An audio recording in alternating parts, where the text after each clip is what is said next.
On aimerait savoir, vous, en tant qu'homme, qu'est-ce que le sport vous apporte finalement? Le sport, d'abord, individuellement, m'a énormément aidé. Dans les moments les pires de mon existence, j'ai toujours couru tous les matins, qu'il me soit arrivé des drames ou pas, et je reconnais que ça m'a aidé à me reconstruire intérieurement. Et donc j'imagine très facilement qu'à partir du moment où on se retrouve dans d'autres types de situations, bon, moi c'était des deuils, c'était des problèmes professionnels, j'imagine qu'il en va de même pour chacun.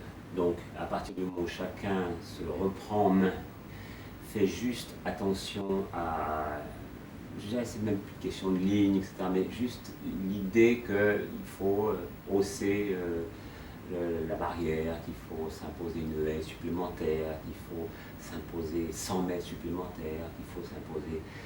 Ben voilà, rien que ça vous oblige à vous tenir. Et à partir du moment où on se tient, eh ben on ne s'écroule pas par nature, c'est connu. Et donc, tout le reste va avec. Vous avez dit quelque chose de très intéressant, c'est aussi des blessures intérieures, et c'est un peu ce qu'on essaie de faire comprendre avec Sport sans frontières. Oui, oui. La reconstruction, elle peut être physique, mais aussi psychologique. Et c'est un petit peu ce qu'on fait, nous, en Afghanistan, avec les femmes afghanes, en Bolivie, avec les enfants des rues. Et juste, rapidement, est-ce que vous avez un message à transmettre à tous ces enfants, ou les gens qui sont en difficulté, et qui vous regardent en se disant « Oh là là, mais Monsieur Poirot, d'abord, fait du sport !» Non, mais le message, vous savez, c'est des petits conseils tout bêtes, quoi. Un jour, j'ai eu envie de traverser l'Atlantique. C'était pour une course en Atlantique qui s'appelait Québec-Saint-Malo. C'était pas au niveau, mais je l'ai fait quand même.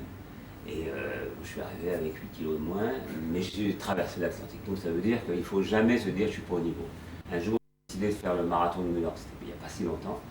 C'était en 2001. Puis voilà qu'arrive le 11 septembre. Et à ce moment-là, je suis submergé de travail, je suis obligé de faire plusieurs allers-retours à New York, et je dis je ne vais pas le faire ce marathon. Et dans ma tête en même temps, je me dis, puisque je me suis engagé, je vais le faire. Et je l'ai fait.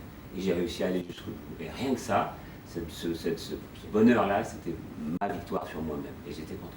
Bon, voilà, c'est des petits détails, mais ça peut aider les uns et les autres à se reconstruire, ou en tout cas à espérer. Voilà, il faut toujours espérer. Et en tant qu'enfant, vous avez des souvenirs de sport? Vos premiers rapports au sport? C'est pas super génial. C'est très très étrange, mais c'est après que c'est venu.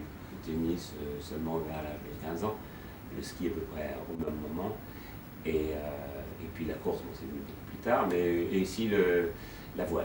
J'ai été moniteur de voile assez tôt, et j'ai gardé la passion pour la voile. Patrick Poivre, merci infiniment Je vous en prie. pour Sport sans Et frontières. bonne chance à Sport sans frontières. Merci.